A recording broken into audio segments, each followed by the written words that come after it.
Welcome to the Naavik Gaming Podcast, where it is our mission to explore the business and future of video games. We bring together the industry's brightest builders, investors, and thinkers to keep a pulse on current events, dissect emerging trends in games, share lessons learned, and have a great time. This podcast is also part of Naavik's growing ecosystem, which ranges from free and premium research to consulting and advisory services.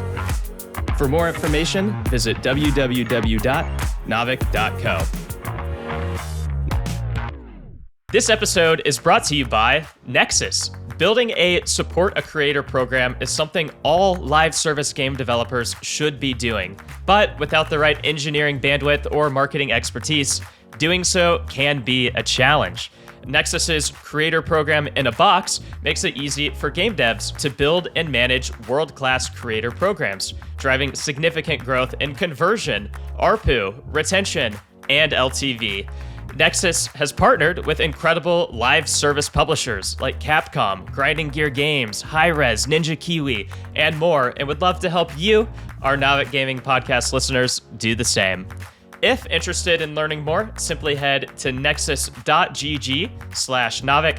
There, you can learn more about the efficacy of support a creator programs and discover how to easily build your own. Again, that's nexus.gg/Naavik, or check out the link in the show notes.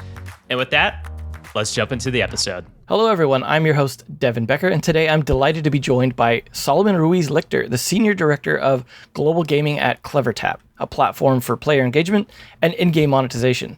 Today, we're going to explore what live service means specifically from a player engagement standpoint. So, Solomon, could you start by going over your background, the origin of CleverTap, and what CleverTap does today? Yeah, of course, Devin. Happy to. So I've been in the enterprise software go-to-market and go-to-market leadership roles for about 16 years now.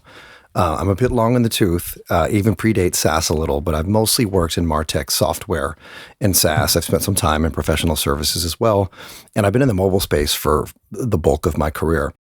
So to tell the story of CleverTap in my role here, you actually have to tell the story of a couple companies. One, Lean Plum, where I joined back in 2019, and I basically built the gaming book of business in North America. Lean Plum focused pretty heavily and intensely on supporting LiveOps and game management for a number of game publishers and studios in North America and Europe. And in May of 2022, we were acquired by CleverTap. CleverTap's a big MarTech SaaS company in the CRM data and analytics space.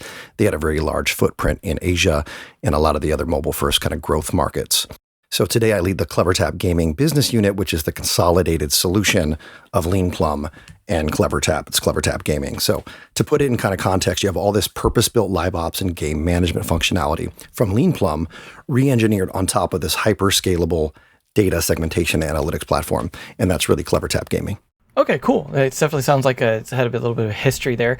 Could you give some successful use case examples for CleverTap in gaming specifically? Sure. We add value across quite a few live ops and live services use case. For example, Tilting Point used us to effectively remove their engineering bottleneck and double their live ops event production rate. EA used us to cut their limited time events production time and execution time down from a couple of weeks to just about a couple hours. MobilityWare, for example, used us to move from a mostly ad monetized set of casual games to a more balanced in-app purchase-driven model and basically enabled an intern to run all their in-game offers. And this is a non-technical business user. So in this market, we enable studios to execute faster and make more money with less resources, which is a huge efficiency play. And as we all know, we're in an efficiency-driven market. So in terms of efficiency, one thing that CleverTap helps with that I find interesting and would like to know a little bit more about is why it's actually important to do a lot of things in terms of segmentation of players and offers and things like that to actually better address specific players or specific player demographics. Yeah, it's a good question. So I'm an old, again, MarTech veteran, and this concept of personalization has been around for a very long time. It really started with like ad tech and ad creative, and then basically matriculated into e-commerce on the web where it really went mainstream. But in gaming, it's really no different. It's just more dynamic and more complex. Games are much more complex, obviously, on an order of magnitude than other mobile apps. And the flip side of that is that it's a massive opportunity to drive deeper relationships with your players. So that all starts with the relevance of offers, in my opinion, and experiences that you give them using their in-game behavioral events, historical attributes, kind of creating like a cross-section of those as a guide for how you segment and group them. So, I mean, with all that being said, what do you see as kind of the future, the near term and the longer term future of LiveOps in terms of like establishing that relationship with players or just driving further engagement with them? Well, I kind of alluded to it already, but the future is a place where game studios and publishers get to know their players on a much deeper level than ever before. You didn't have to do that before. But with privacy now really at the forefront, gone are the days where you can simply go out and just purchase whales via user acquisition. It's the classic kind of cheaper to keeper analogy. So that's going to require a lot of studios, in my opinion, of all sizes to be more mindful of how they mind and manage their first-party data, their player first-party data. In this market, that's gold, right? So how you optimize and evolve game experiences for players over time. LiveOps is more of a journey than a destination. You never stop testing. It's about understanding how your players are adapting and changing over time, so you can help them find their fun regardless of what's going on in their lives. A really smart friend of mine, a guy named Chong On, who was the product leader at EA and Mythical Games and a bunch of other spots, used this term, ritualized players. That's always really stuck with me, right? So better and better LiveOps and game management executions put the ritualized player, which is the holy grail segment, I think, if you will, within reach. So you become a part of that player's daily routine in life. Cool. I mean, obviously, if you could nail down that engagement, it becomes a lot easier to do things around monetization. But like, how should games lean into actually customizing offers for different types of players, whether that be like, the low spender, the dolphin, the whale, those kinds of things? This is a tough thing, right? But there's a huge opportunity here. I think if you look closely at battle passes, they've been really effective in targeting and converting these types of players who are maybe fairly active but are reticent to spend. So by making the battle pass super value and quality driven around packaged offers of cosmetics, power-ups, special access, maybe like prestige-based rewards, then time boxing it all, folks are really learning how to crack that code with the more frugal players who are hesitant to spend. And then you can obviously do the same and invert it with whales by making the package more premium for longer periods of time, more value, more access. I mean, you mentioned using the Battle Pass to help convert non-spenders and spenders outside of the Battle Pass, which I think has kind of become everyone's easy go-to. What are some other ways, especially with the kinds of tools that you guys provide, to be able to help customize offers or like tweak things to potentially convert non-spenders into spenders? Because we're kind of in a period where that's starting to seem a little more important. I think it's how you configure the Battle Pass, right? So maybe initially, a lot of game studios and game makers had maybe one specific Battle Pass based on a hypothesis about one particular player that was reticent to spend.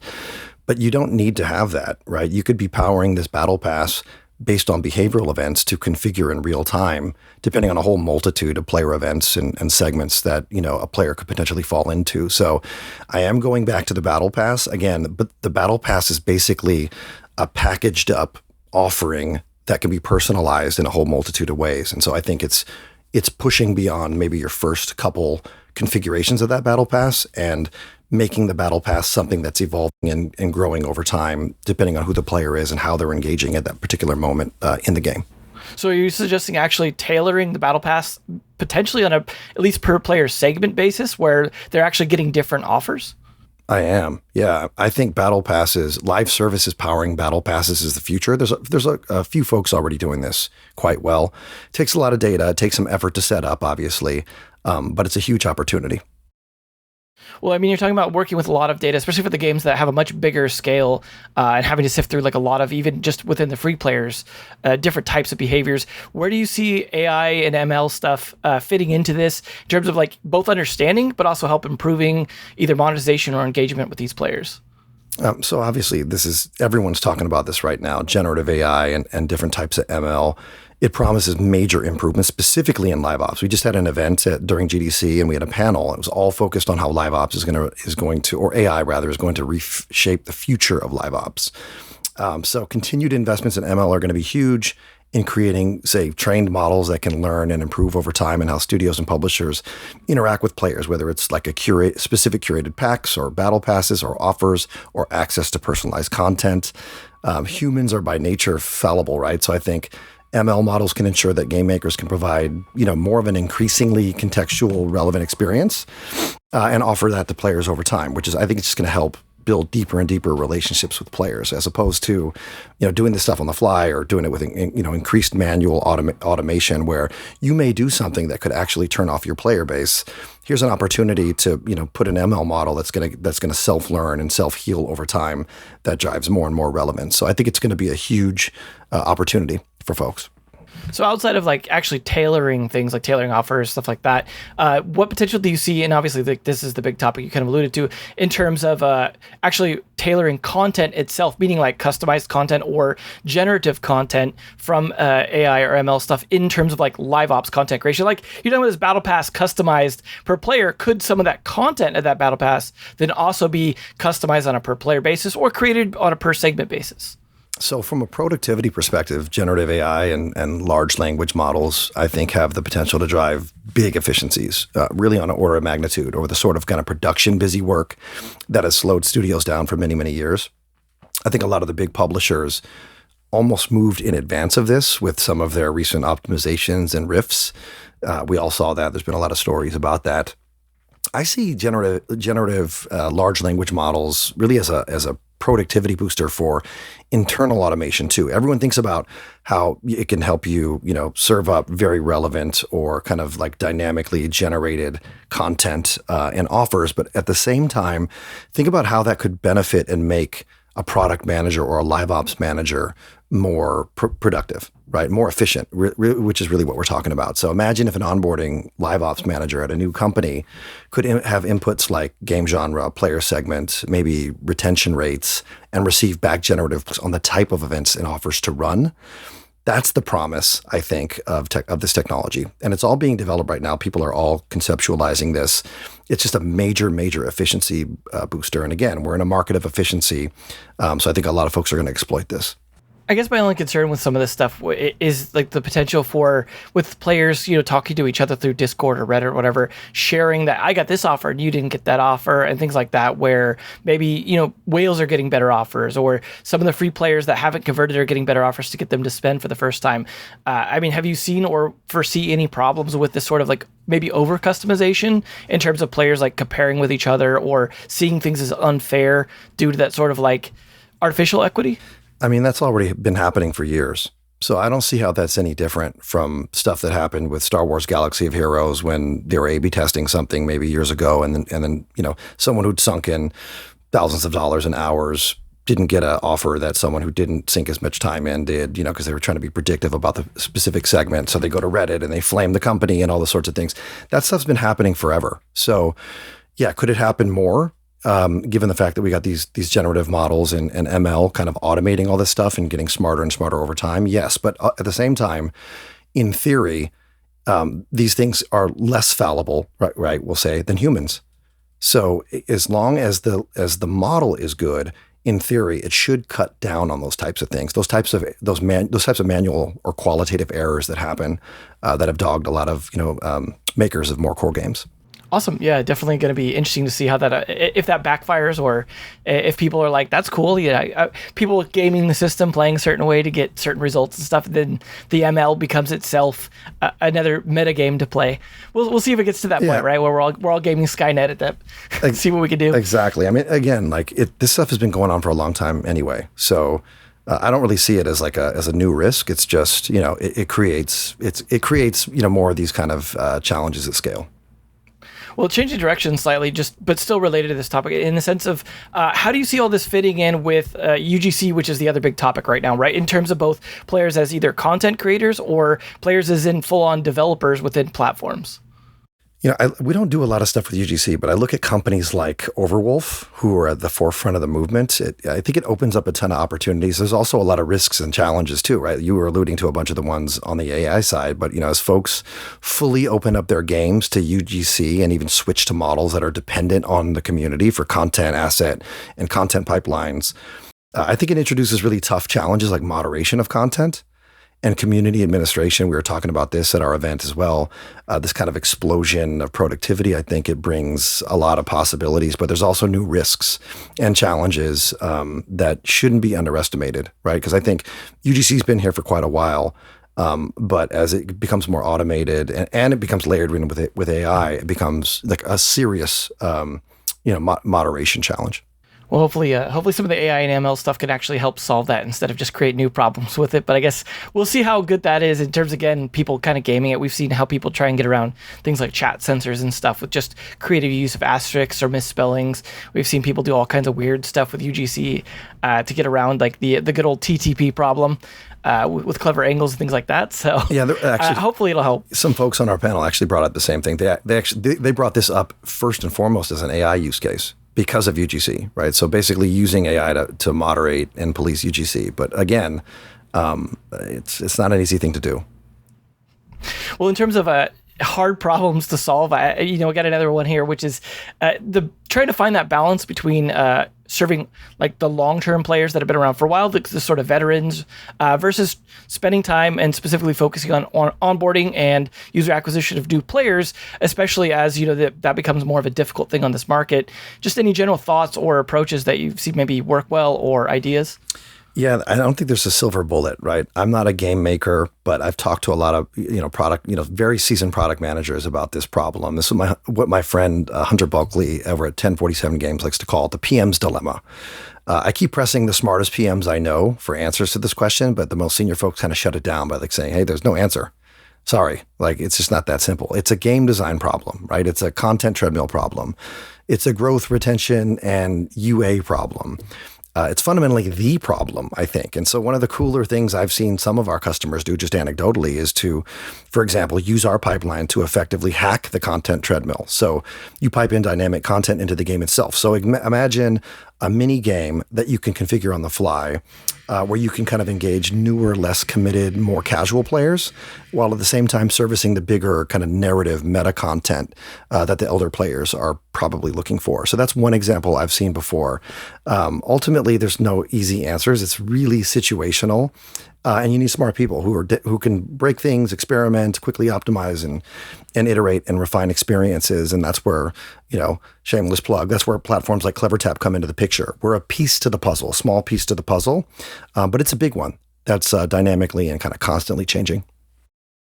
With all the effort that people are tending to put into like really trying to tweak onboarding and improve the first-time user experience and things like that, have you seen some good value in terms of even segmenting that player base or looking at ways to dynamically adjust so that you don't lose a player, like ways to identify maybe potential churn in the early phase and then adjust something to be able to try and retain them, things like that? Yeah, I mean, again, it all comes down to the events that you're capturing with the player. So that's what makes kind of, what we do kind of interesting, because generally what we do is like 2 or 3 disparate solutions, right? There's a CRM solution, which is a very mature, market, very kind of red ocean market. It's been there for quite some time. Typically, there's somebody, a game studio is running an internal offer system of some kind of game backend to manage more game configuration type stuff. With a unified solution like us, you can actually, in real time, meaningfully intervene with those players when they're starting to show those signs of disengaging, right? And then you can manipulate both the in-game experience and the offers that you give the player in context with where that player is sitting in the overall life cycle, right? Because it's not a linear life cycle. It's kind of a feedback loop, right? It's a virtuous feedback loop. It's like, did the player make it through the Fatui successfully? Did they make it through the Fatui successfully and then play a bunch but never spend anything? Did they fall out of the Fatui? Did they play a bunch and spend a bunch but then started to show signs of disengagement? I think being able to kind of intervene and kind of read those signals at those crucial moments is critical. And again, we're a piece to the puzzle there, but it comes down to understanding your players, understanding what their events mean in the context of your game and your game design, and then having the tools, automation in order to kind of gracefully intervene.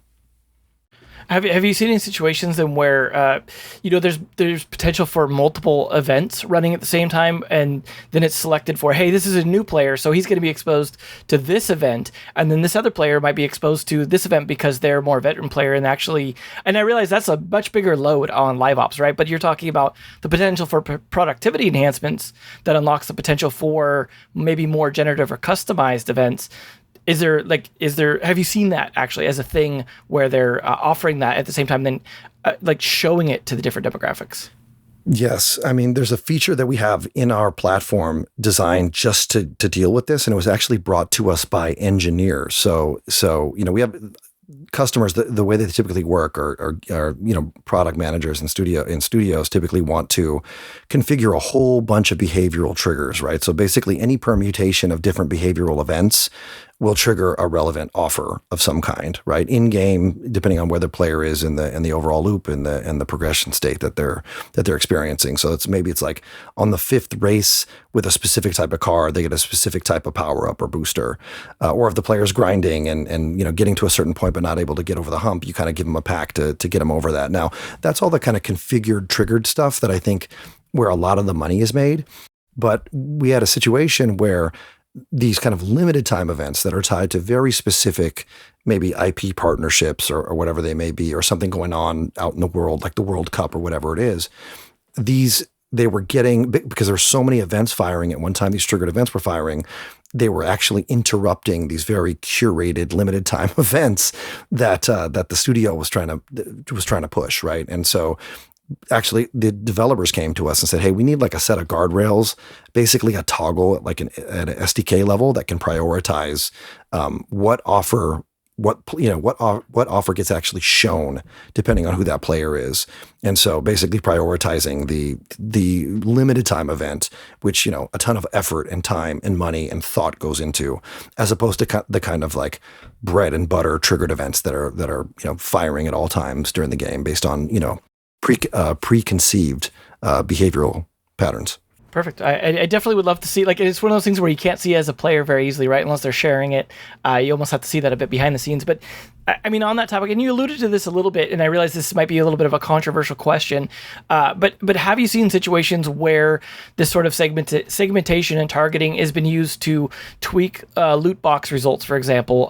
Because obviously it's not traditional gambling, not subject to traditional gambling laws, but like manipulating loot box results, maybe at different phases or different things to either retain engagement or increase monetization, especially with stuff like, gotcha style loot boxes and other ones where it does probably favor doing certain things like that.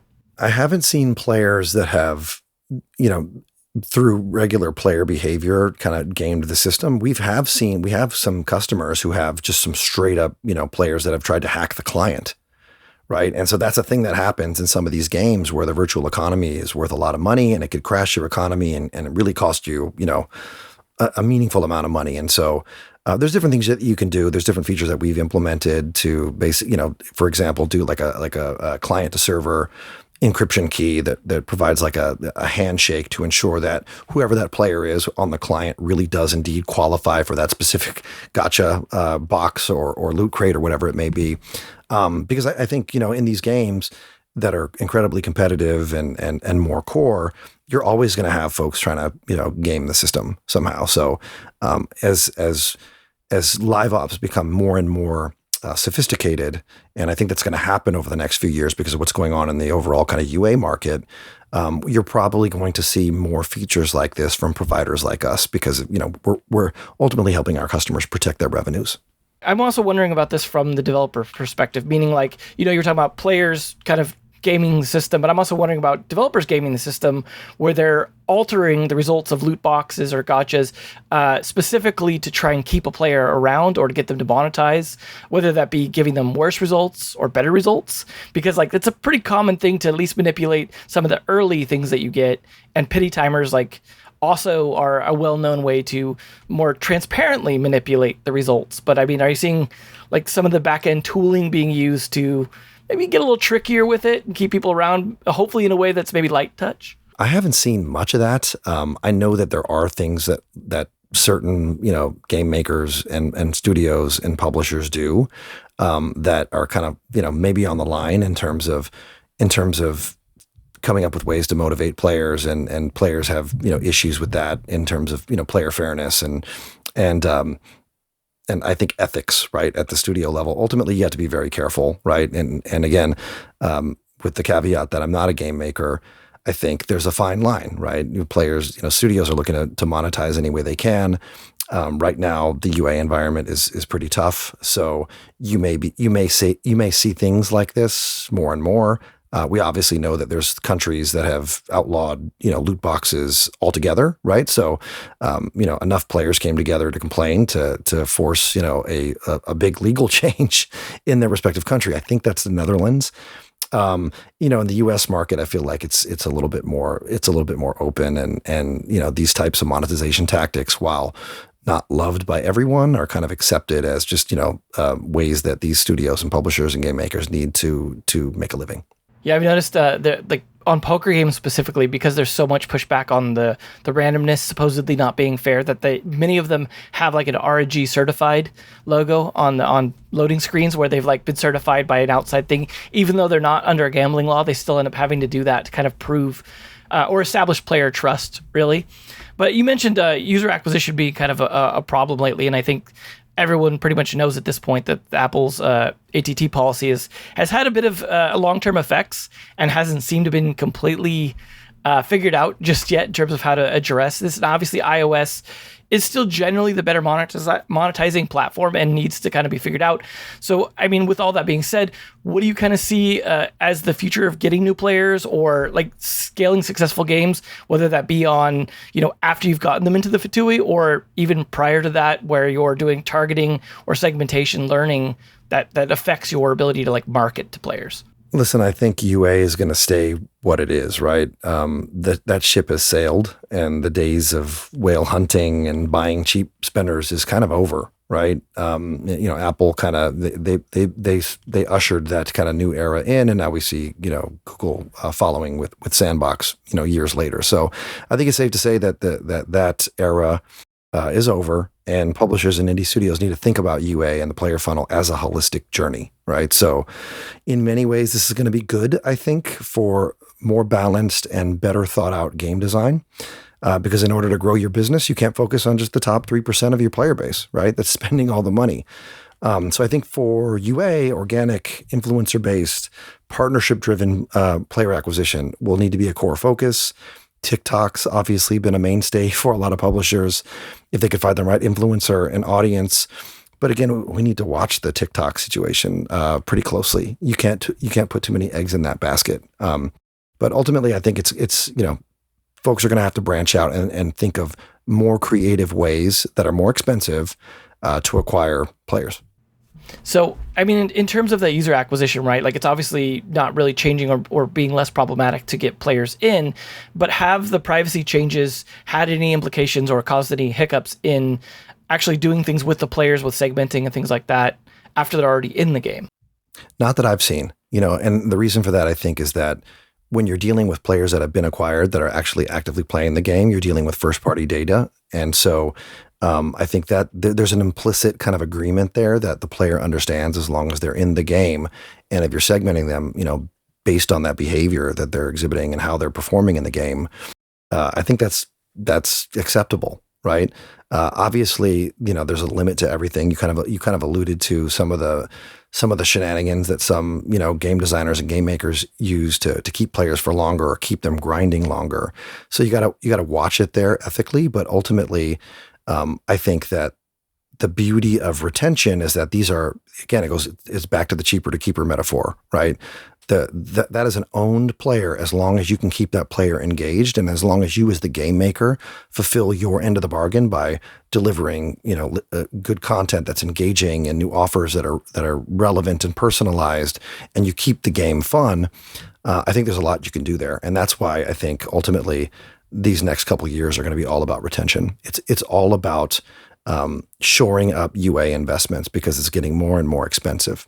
Well, cool. Definitely something that's problematic on that side of things. And also it sounds like monetization of those users that you retain as well. Like obviously, if you're retaining them, but they're not spending anything, that doesn't really help you a ton. And actually, like a quick question on that. Have you seen people doing things where they're more dynamically switching between which type of monetization they're doing the players based off their spend? Meaning like if they're not spending any money on IAP, it's dynamically switching over to, okay, we're going to show them more ads? Yeah, big time. I think that's probably the go-to when you have a player that, based on your behavioral analytics, whatever that threshold is in terms of when a player is very likely to not spend, when spending is very improbable, at that point you want to find a way to monetize the player. And so maybe you give them an ad or something like that, or a specific rewarded video that's targeted in some way. where you could kind of capitalize that and make sure at least that you're not in the negative with that particular player. So we see that a whole lot. I think that's a very relevant approach, because ultimately, you have to find a way to monetize, every player. And, ads is still, a great tool if you can find a way to do it that's, not overly, intrusive or jarring to the overall player experience. Cool. I mean, definitely a lot of good thoughts on kind of where we're going in this just broader realm of retention and monetization. Where do you see, in general, the most untapped opportunity in the space for game developers and any related services? If we could figure out the unit economics, I'd say don't sleep on the tier 2 and quote unquote tier 3 markets. Remember, these are mobile first markets, right? And they're going to be in explosion mode as smartphones get cheaper and cheaper. And so I'd look at markets like the Philippines and Southeast Asia as time progresses. And of course, India, where the largest concentration of people on earth. Africa is a major growth market that's hyper mobile first. So I think we need to look at these markets, take them very seriously. And just because, the ARPU numbers don't look great today, we can't get discouraged by that. We need to extrapolate and have the vision for where games are headed and realize that everyone loves to play games, right? And so we just have to kind of crack that code. So I'm most excited about those types of markets that are just really coming online with mobile games. And I know there's a lot of naysayers out there about the unit economics of investing and targeting those markets, but I think all of this is going to sort itself out in the next few years. So I would stay tuned. Have you seen some progress in that area? Meaning, like, whether that be with CleverTap or whatever solution, people actually finding ways to, hey, we can actually increase the monetization here, so it wasn't just really expensive to acquire these users for very little payback.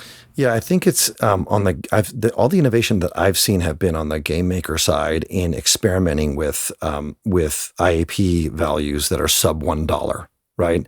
If you can do that and do it at scale.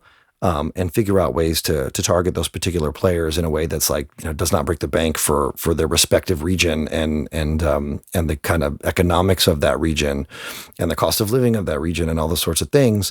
I've seen some interesting stuff. There's been a lot of talk at recent conferences about folks who have had success doing that. And I think, more folks need to be more adventurous and look to these markets.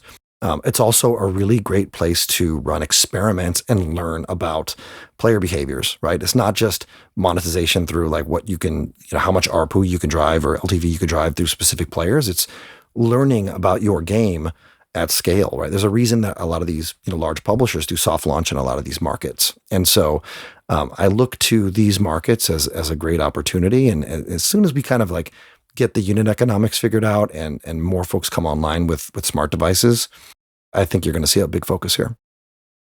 I mean, outside of monetization, have you seen there be like a lot of differences in behavior, engagement, whatever, across countries so that it's relevant? When you're talking about this testing, or is it like everyone plays the same regardless? Oh, no, I think, localization and that like contextual localization is a huge piece. And that's a big, piece that I think people overlook when it comes to live services and LiveOps. At our event during GDC, we're talking to Travis, who is the CEO over at Carbonated.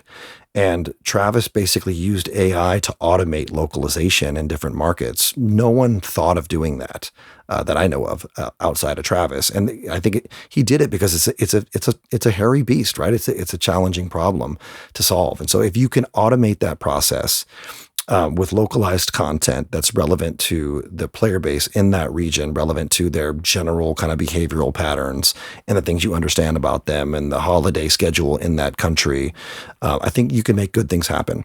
Cool. I mean, that sounds like that's already helping crack the code a little bit, right? Is that localization, and both from a currency standpoint and from a demographic and appeal standpoint, right? Because I know localization was a big deal when we were talking about China originally, but I feel like outside of trying to push into those specific markets, it wasn't a huge topic. So it definitely seems pretty useful. It's so easy to, because I'm not a game maker, it's so easy to overlook how hard localization is, right? We get a lot of questions about this from different PMs and different publishers. And they're like, how do you handle this? And the reality is we can automate the way that the content is served. We can automate the journeys and the triggers and the way the experience is modified on the fly.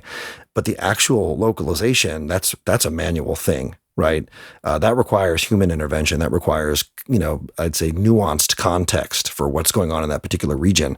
So think about AI, right? And how AI can get smarter over time. Think about how AI could kind of drive and enable that process. I think it's a huge opportunity, and that's why Travis is exploring it, because it's just not something that humans should have to do, right, ultimately, or at least if we could take maybe 70% of the lift out of that, I think that's a huge opportunity for a lot of game makers, particularly ones who want to break into these other markets. It definitely seems like the language translation could probably use a big lift there, right? But it could be a lot of work if there's a lot of text in the game to translate that over, make sure that's accurate. And maybe the process can shift from someone doing it manually to just someone proofreading what the AI does to make sure that it's good at the end, and maybe speed up like spreading out to more geos at a faster basis when you're trying to scale. Totally. This is the whole reason that, these large translation or localization companies exist, right? This is a really, tricky problem that requires a lot of services. So I think, that's one space that's going to get heavily disrupted, and the folks who embrace AI in that world are, I think, going to do some good things. Cool. Well, I definitely wanted to thank you for the conversation today. A lot of good insights, a lot of, I think, potential, still being kind of in the middle of being tapped on this stuff. Definitely a lot of ways to go, especially with the rise of AI and ML stuff in terms of actual productivity. So definitely look forward to a lot of that hopefully coming true, because it sounds like we kind of need it to from a financial standpoint at this point. So very excited about that. But thanks again for joining me for this conversation. Thanks everyone for listening. And if anyone wants to reach out to you or CleverTap, where would you suggest they go to contact you? Yeah, just drop me a note. It's kind of a long name, but it's Solomon.Lichter@CleverTap.com. I didn't put my hyphenated name in there. It's just too much. But SOLOMON.LICHTER@CleverTap.com, or hit me up on LinkedIn. I'm easy to find. I'm getting more and more active there as time goes by. And thank you, Devin, and to the whole Navic team for hosting me. Really appreciate it. Awesome. Well, thanks again, and hope you guys enjoyed the interview, and we'll catch you guys next time. If you enjoyed today's episode, whether on YouTube or your favorite podcast app, make sure to like, subscribe, comment, or give a 5-star review. And if you want to reach out or provide feedback, shoot us a note at podcast@navic.co, or find us on Twitter and LinkedIn. Plus, if you want to learn more about what Navic has to offer, make sure to check out our website, www.navic.co. There, you can sign up for the #1 games industry newsletter, Navic Digest, or contact us to learn about our wide-ranging consulting and advisory services. Again, that is www.navic.co. Thanks for listening, and we'll catch you in the next episode.